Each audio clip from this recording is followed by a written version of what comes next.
সুপ্রিয় শিক্ষার্থীবৃন্দ, তোমাদের সবাইকে শুভেচ্ছা জানিয়ে শুরু করছি আজকের এই অনলাইন ক্লাস। তোমাদের সঙ্গে আমি রয়েছি BM রাশেদ আহমেদ, প্রভাষক, ইসলামের ইতিহাস ও সংস্কৃতি, রাজবাড়ী সরকারি কলেজ, রাজবাড়ী। তোমাদের সঙ্গে আজকে যে বিষয়টি নিয়ে আমি আলোচনা করব সেটি আমার পিছনের যে হোয়াইট বোর্ড আছে সেখানে লেখা আছে, তোমরা দেখতে পারবে।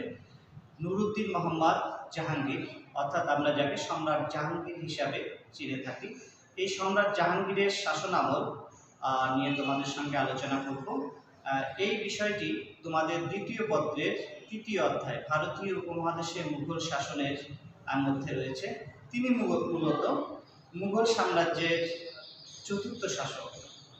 সম্রাট জাহাঙ্গীর তোমাদের পাঠ্য বইয়ের বা ইতিহাসে একটি গুরুত্বপূর্ণ একজন শাসক, এই জন্য যে তিনি ভারতীয় উপমহাদেশের মুঘল শাসন আমলের চিত্রকলার যে বিকাশ ঘটেছিল, সেই চিত্রকলার বিকাশে তার সবচেয়ে বড় অবদান ছিল। আরেকটি কারণে সম্রাট জাহাঙ্গীর তোমাদের কাছে গুরুত্বপূর্ণ যে সম্রাট জাহাঙ্গীরের একজন বুদ্ধিমান, চতুর, সাহসী, পাশাপাশি খুবই সুন্দরী একজন স্ত্রী ছিল, যার নাম নূরজাহান। এই নূরজাহানের প্রকৃত নাম ছিল মেহেরুন্নেছা। মূলত এইখান থেকে এই শাসক থেকে তোমাদের একটি কোশ্চেন অনেক সময় এসে থাকে তোমাদের উদ্দীপকে। সেটা দুইটা পার্ট, একটা হচ্ছে অনেক সময় চিত্রকলার উপর আসে, আর বেশিরভাগ সময় যে টপিক্সটা আসে সেটি হচ্ছে দেখা যায় যে সম্রাট জাহাঙ্গীরের উপরে তার স্ত্রী নূরজাহানের প্রভাব কী ছিল। এখন মূল বিষয় হচ্ছে যে জাহাঙ্গীরের উপরে নূরজাহানের প্রভাব কি একজন স্ত্রীর স্বামীর প্রতি যে প্রভাব সেটি, নাকি এটি আরও রাজনৈতিক পর্যায়ে চলে গিয়েছিল, সেই বিষয়টি আজকে তোমাদের সঙ্গে আমি খোলসা করব। তো তোমাদের সবাইকে আবারও শুভেচ্ছা জানিয়ে আমি আমার মূল ক্লাসে চলে যাচ্ছি।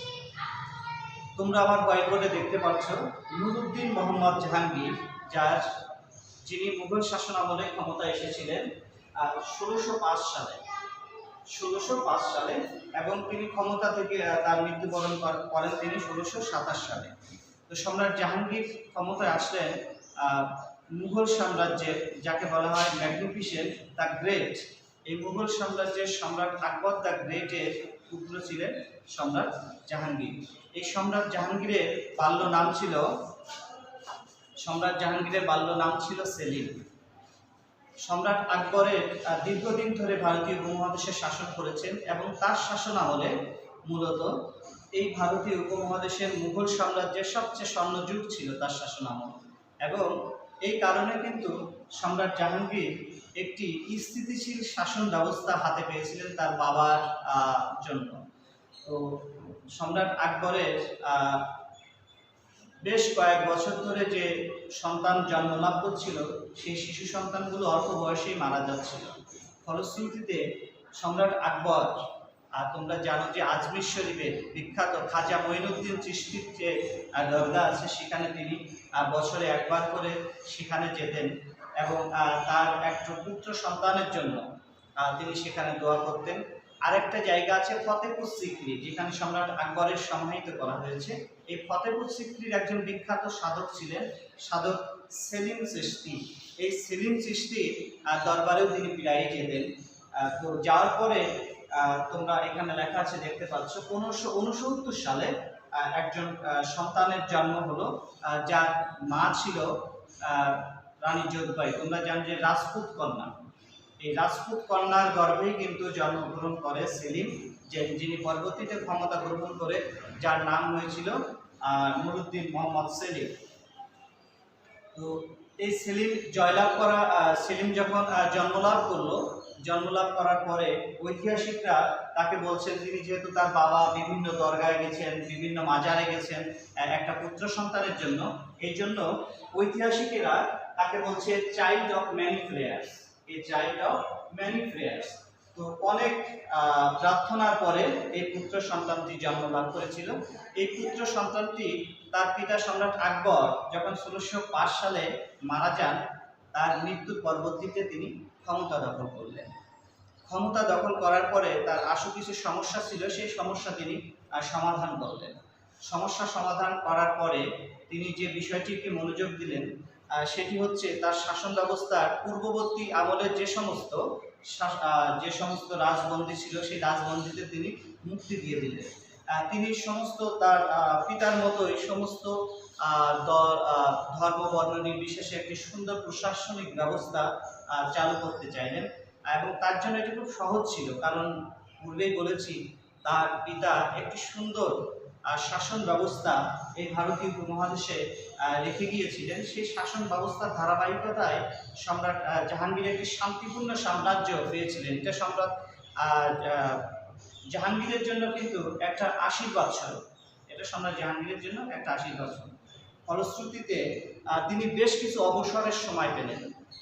তিনি যেহেতু তার সাম্রাজ্যে কোনো গোলযোগ নাই, তেমন কোনো বিদ্রোহ নাই, বা নতুন কোনো রাজ্য জয়ের নেশাও তার মধ্যে এতটা প্রকট না, ফলশ্রুতিতে তিনি যে রাজ্য পেয়েছিলেন সেই রাজ্যের মধ্য থেকেই শাসন ব্যবস্থা পরিচালনা করতে চাইলেন এবং একটা অবসরের সময় পেলেন। এই সময়টা তিনি চিত্রকলায় মনোযোগ দিলেন।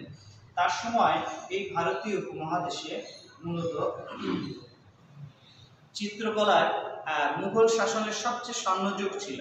তিনি নিজে একজন শিল্পী ছিলেন এবং তিনি নিজে একধারে তুর্কি, ফার্সি, আরবি ভাষায় তিনি বেশ পারঙ্গম ছিলেন। পাশাপাশি তিনি বেশ উচ্চশিক্ষিত ছিলেন এবং হিন্দি কবিতাও সম্রাট জাহাঙ্গীর খুব পছন্দ করতেন। তো তার আমলে চিত্রকলার একটা অভূতপূর্ব বিকাশ ঘটেছিল এই ভারতীয় উপমহাদেশে। যদিও সেই চিত্রকলায় ভারতীয় উপমহাদেশের মিশেলে সেখানে ফার্সি, গ্রিক এবং অন্যান্য এলাকার যে চিত্রকলা তার ছাপ, এই সময়কার যে চিত্রকলাগুলো হয়েছিল সেই ছাপগুলো বিদ্যমান ছিল।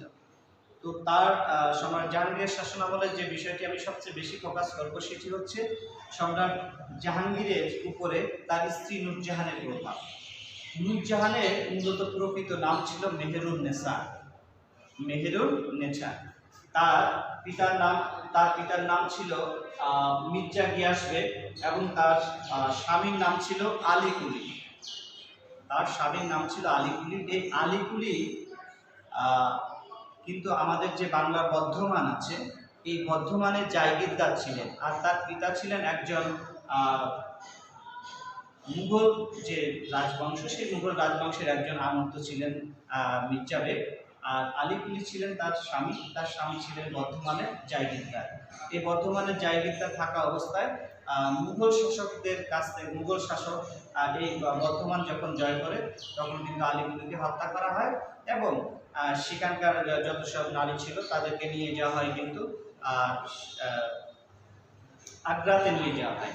তো এখানে নিয়ে যাওয়ার পরে একটা মিনা বাজার টাইপের একটা বাজারে দেখা হয় সম্রাট জাহাঙ্গীরের সঙ্গে মেহেরুন্নেছার, যা পরবর্তীতে নূরজাহান এসেছে। তো তার রূপে খুব মুগ্ধ হয়েছিলেন সম্রাট জাহাঙ্গীর। তার রূপে মুগ্ধ হওয়ার ফলশ্রুতিতে তিনি তাকে বিয়ে করলেন এবং তার প্রথম স্ত্রীর মর্যাদা দিলেন এবং তার নাম দিলেন নূর মহল। এই মেহেরুন্নেছার প্রথম নাম দিলেন জাহাঙ্গীর নূর মহল। নূর মহল শব্দের অর্থ হচ্ছে মহলের আলো। তো কিছুদিন পরে যে দেখলেন যে নূর মহল এই মেহেরুন্নেছার নামের জন্য যথেষ্ট নয়, তার প্রতি একটু অবিচারই করা হচ্ছে, কারণ তার সৌন্দর্য আরও বেশি। ফলশ্রুতিতে পরবর্তীতে তার নাম দিলেন নূরজাহান, অর্থাৎ জাহানের আলো। নূর শব্দের অর্থ আলো, অর্থাৎ জাহান বা পৃথিবীর আলো হচ্ছে নূরজাহান। তার রূপে এতটাই মুগ্ধ হয়েছিলেন সম্রাট জাহাঙ্গীর। তো সম্রাট জাহাঙ্গীর তার নাম নূরজাহান দিলেন। এই নূরজাহান কিন্তু শুধু রূপের কারণেই তিনি বেশি সমাদৃত নন, তার রূপের সঙ্গে তার চরিত্রের অপূর্ব একটা গুণের মিল হয়েছিল। সেটি হচ্ছে তার একটা সুন্দর গুণ ছিল, তার মধ্যে সাহসিকতা ছিল, তার মধ্যে বুদ্ধিমত্তা ছিল। এই যে তার যে গুণ এবং রূপের অপূর্ব সংস্রব ঘটেছিল তার চরিত্রের মধ্যে, যার ব্যাপক প্রভাব কিন্তু তার স্বামী জাহাঙ্গীরের উপর তিনি বিস্তার করতে পেরেছিলেন। অর্থাৎ রাজ্য পরিচালনার ক্ষেত্রে বিভিন্ন নীতি নির্ধারণী যে সমস্ত সিদ্ধান্ত তার বাবা, তার ভাই, তার প্রিয় ব্যক্তিদের মন্ত্রিসভায় উচ্চ পদে আসীন করার তিনি চেষ্টা করেছিলেন এবং সেটি তিনি সার্থক হয়েছিলেন। এমনকি তার এই রূপ গুণ দিয়ে সম্রাট জাহাঙ্গীরের আমলের যে পরবর্তীতে কিছু মুদ্রা ছাপা হয়েছিল, সেই মুদ্রার অপোজিটে কিন্তু মুদ্রার সঙ্গে জাহাঙ্গীরের নামের সঙ্গে কিন্তু নূরজাহানের নাম এসেছিল। তো তাহলে বোঝা যাচ্ছে যে সম্রাট জাহাঙ্গীরের উপরে তার স্ত্রী নূরজাহান কতটা প্রভাব বিস্তার করতে পেরেছিল। এবং এই প্রভাব বিস্তারের নিমিত্তে নূরজাহানের যে স্বামী ছিল, প্রথম স্বামী তোমাদের আগেই বলেছি, তার নাম ছিল আলী কুলি। তো সেই আলী কুলির এবং নূরজাহানের গর্ভে যে সন্তান এসেছিল একটা মেয়ে, তার নাম হচ্ছে লাভলি। তাকে কিন্তু সম্রাট জাহাঙ্গীরের প্রথম সন্তান শাহরিয়ারের সঙ্গে তিনি বিয়ে দিয়েছিলেন, যাতে করে ওই রাজদরবারে তার প্রভাব প্রতিপত্তি আরো বেশি বৃদ্ধি পায়, আরো বেশি বৃদ্ধি পায়। মূলত নূরজাহান এবং জাহাঙ্গীর তাদের ব্যক্তিগত মুহূর্তে দুর্বলতা, ব্যক্তিগত মুহূর্তে, বিশেষ মুহূর্তে তিনি মূলত নূরজাহান তার পক্ষের লোকদের জন্য কাজ ভাগিয়ে নিতেন এই সময়টায়। তো নূরজাহানের সম্পর্কে তোমাদেরকে বললাম। এখান থেকে যে এমসিকিউগুলো তোমাদের মূলত এসে থাকে সেটি হচ্ছে নূরজাহানের প্রকৃত নাম কি। নূরজাহানের প্রকৃত নাম হচ্ছে মেহেরুন্নেসা। এই কোশ্চেনটাই কিন্তু এমসিকিউতে সবচেয়ে বেশি আসে। নূরজাহানের প্রকৃত নাম হচ্ছে মেহেরুন্নেসা, আর নূরজাহানের স্বামীর নাম হচ্ছে জাহাঙ্গীর, আর জাহাঙ্গীরের স্ত্রীর নাম হচ্ছে নূরজাহান। তিনি মুঘল সাম্রাজ্যের এই চতুর্থ শাসক তার স্বামীর উপর ব্যাপকভাবে প্রভাব বিস্তার করেছিলেন, যা ইতিহাসের ছাত্র হিসাবে বা ইতিহাসে যারা লিখেন ঐতিহাসিকদের কাছে একটি চমকপ্রদ এবং একটি গুরুত্বপূর্ণ ঘটনা। এই জন্য তোমাদের দেখা যাচ্ছে অনেক সৃজনশীল কোশ্চেন এই টপিকসের উপর, যে সম্রাট জাহাঙ্গীরের উপরে নূরজাহানের কি প্রভাব ছিল সেই বিষয়টি কিন্তু এসে থাকে। আর সম্রাট জাহাঙ্গীরের আরেকটা ভালো গুণ ছিল, সেই ভালো গুণটার মধ্যে হচ্ছে তিনি একজন ন্যায় বিচারক ছিলেন। তিনি সাধারণ জনগণের কথা শোনার জন্য যমুনা নদীর তীরে একটা 30 গজ দৈর্ঘ্যের একটা লোহার শিকলের ব্যবস্থা করেছিলেন, যে সাধারণ মানুষের শিকল টানলে একটা বড় ঘন্টা বেজে উঠত। শিকলের সঙ্গে ঘন্টার একটা যোগসূত্র ছিল। তো সেই বড় ঘন্টায় বাজলে যে বাজাতো, সেই সাধারণ মানুষের যে দুঃখ দুর্দশা বা তার যদি কোনো সমস্যা, সেই সমস্যাকে তিনি সলভ করার চেষ্টা করতেন, সমস্যাকে সলভ করার যথাযথ চেষ্টা করতেন। এই জন্য এই যে প্রক্রিয়াটাকে অনেকে বলছে বেল অফ জাস্টিস, অনেকে বলছে চেইন অফ জাস্টিস, অর্থাৎ চেইন ধরে ডাল দিয়া, বেল হচ্ছে যে ঘন্টা বাজে, অর্থাৎ ন্যায় বিচারের একটা প্রতীক হয়ে উঠেছিলেন তিনি, ন্যায় বিচারের একটা প্রতীক হয়ে উঠেছিলেন তিনি। তার আরেকটা দুর্বলতার বড় দিক ছিল, তিনি যেহেতু একটি শান্তিপূর্ণ সাম্রাজ্য তার পিতার কাছ থেকে পেয়েছিলেন। তো এই শান্তিপূর্ণ সাম্রাজ্য পাওয়ার কারণে তিনি এমনিতে খুব মেধাবী ছিলেন, খুব জ্ঞানী এবং গুণী ছিলেন, খুব ট্যালেন্ট ব্যক্তি ছিলেন। কিন্তু একটা দুর্বল দিক ছিল, অতিরিক্ত মদ্যপান করতেন, অতিরিক্ত মদ্যপান করতেন। এই সুযোগটাও কিন্তু নূরজাহান নিয়েছিল। তার এই সুযোগে নূরজাহান তার যে সমস্ত পছন্দের ব্যক্তিদের বড় বড় পদে বসিয়েছিলেন। তো এই জন্য অনেক ঐতিহাসিকরা সম্রাট জাহাঙ্গীরকে বলছেন ইতিহাসে তিনি হচ্ছে একজন ট্যালেন্টেড ড্রাঙ্কার, একজন প্রতিভাবান মদ্যপায়ী, অর্থাৎ তাকে বলছেন ট্যালেন্টেড ড্রাঙ্কার, অর্থাৎ প্রতিভাবান মদ্যপায়ী। তিনি প্রতিভাবান ছিলেন, নিঃসন্দেহে বিভিন্ন ভাষা জানতেন এবং শিল্প সংস্কৃতির চর্চা করতেন, এবং তার বিকাশে, এই শিল্প সংস্কৃতির বিকাশে কিন্তু তিনি অনেক বড় ভূমিকা পালন করেছিলেন। যা একটু পূর্বে তোমাদেরকে বলেছি, তিনি চিত্রকলার অনুরাগী ছিলেন, চিত্রকলা বিকাশের সবচেয়ে বেশি ভূমিকা পালন করেছেন মুঘল আমলের যে সম্রাট জাহাঙ্গীর। সম্রাট জাহাঙ্গীরের আমলের আরেকটি উল্লেখযোগ্য ঘটনা হচ্ছে, তোমরা জানো ইতোপূর্বেই ইউরোপীয় বণিকরা ভারতীয় উপমহাদেশে চলে এসেছে।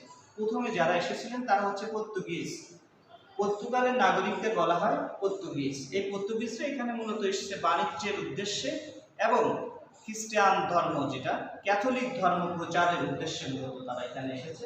কিন্তু বাণিজ্যের পাশাপাশি তৎকালীন সময় তারা রাজনীতিতে প্রভাব বিস্তার করে, অর্থাৎ কলোনি স্থাপন করার মনস্তাত্ত্বিক বাসনা তাদের ভিতরে থেকেই গেছে। এবং এই যে বিভিন্ন জায়গায় কলোনি স্থাপন করার যে প্রতিযোগিতা, এই প্রতিযোগিতা সারা বিশ্বের মধ্যে ইউরোপের কয়েকটি, পশ্চিমাঞ্চলের কয়েকটি দেশ করছে। এক হচ্ছে পর্তুগিজ করছে, ওইদিকে ব্রিটিশরা করছে, ওদিকে ফ্রেঞ্চ ফরাসিরা করছে, ফ্রান্সের নাগরিক ফরাসিরা করছে, ওদিকে ডাচরা করছে, ওলন্দাজ ডাচরা করছে, ওদিকে স্প্যানিশ স্পেনরা করছে। স্পেন অবশ্য দক্ষিণ আমেরিকা মহাদেশে তাদের কলোনি স্থাপন করেছিল। দক্ষিণ আমেরিকা মহাদেশের অধিকাংশ দেশে তাদের কলোনি ছিল। তো সম্রাট জাহাঙ্গীরের শাসন আমলে আমাদের এই ভারতীয় উপমহাদেশে পর্তুগিজদের উৎপাত বেশ বেড়ে যায়। তিনি পর্তুগিজদের বেশ শক্ত হাতে দমন করেছিলেন সম্রাট জাহাঙ্গীর। তো সম্রাট জাহাঙ্গীরের শাসন আমলে মূলত পর্তুগিজদের বেশ তিনি কোণঠাসা করে রেখেছিলেন। এই সুযোগটা কিন্তু আবার নিয়েছিল ইংরেজ যে বণিকরা আছে, এই ইংরেজ বণিকরা সুবিধা নিয়েছিল এবং সুবিধার ক্ষেত্রে তিনি ইংরেজ বণিকদের বেশ একটা বড় বাণিজ্যিক একটা বড় একটা সুযোগ করে দিয়েছিলেন সম্রাট জাহাঙ্গীরের আমলে ইংরেজরা এই উপমহাদেশে বাণিজ্যের সবচেয়ে বড় সুযোগটি পেয়েছিল সম্রাট জাহাঙ্গীরের শাসন আমলে। তো ডিয়ার স্টুডেন্টস, তোমাদের সঙ্গে আজকের ক্লাস এই পর্যন্তই। তো আজকের ক্লাসে আমরা কি শিখলাম? আমাদের মূল বিষয়টা হচ্ছে তোমাদের দ্বিতীয় পত্রের তৃতীয় অধ্যায়ের শিরোনামটি ছিল ভারতীয় উপমহাদেশে মুঘল শাসন। এর চতুর্থ শাসক ছিলেন সম্রাট জাহাঙ্গীর। তার পিতার নাম ছিল সম্রাট আকবর। তিনি বিখ্যাত ছিলেন দুইটি কারণে। একটি হচ্ছে তিনি চিত্রকলা বিকাশে মুঘল আমলের যে যারা শাসক আছেন তার মধ্যে সবচেয়ে বেশি গুরুত্বপূর্ণ ভূমিকা পালন করেছেন। দ্বিতীয়ত হচ্ছে তার একজন সুন্দরী এবং গুণবতী স্ত্রী ছিল, যার চরিত্রের মধ্যে সৌন্দর্য এবং গুণের অপূর্ব সংস্রব ঘটেছিল। এই দুটি ট্যালেন্ট দিয়ে তিনি তার স্বামীর উপরে প্রভাব বিস্তার করতে পেরেছিলেন। শুধু স্বামীর উপরে প্রভাব না, ভারতীয় উপমহাদেশের শাসন ব্যবস্থার উপরে তিনি একটি প্রভাব বিস্তার করেছিলেন। সেই বিষয়টি তোমাদেরকে পড়িয়েছি, তিনি কিভাবে কেন এই প্রভাবগুলো বিস্তার করেছিলেন, কি কি উপায়ে, যা ইতিমধ্যে বলে দিয়েছি। তো ডিয়ার স্টুডেন্টস, তোমাদের সবার সুস্বাস্থ্য কামনা করে আজকের এই অনলাইন ক্লাসটি এখানে শেষ করছি। সবাই ভালো থেকো।